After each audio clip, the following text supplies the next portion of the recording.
lately. So mainit mo sa udtuhon sa tanandara. Magbalhin na po ta sa to ang mga mananap since alas 11 na. Did na po sila ibalhin para makapasilong. So inani ato ang lifestyle diri nani kainit kaya. So manguha ta karon kay karon makapasilong na po sila dito sa unahan sa mga landong area.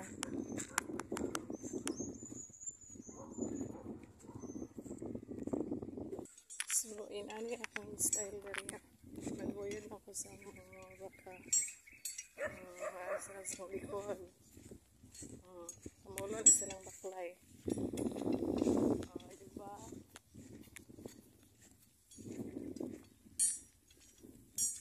So, makutan kini sila maskin makabuhi.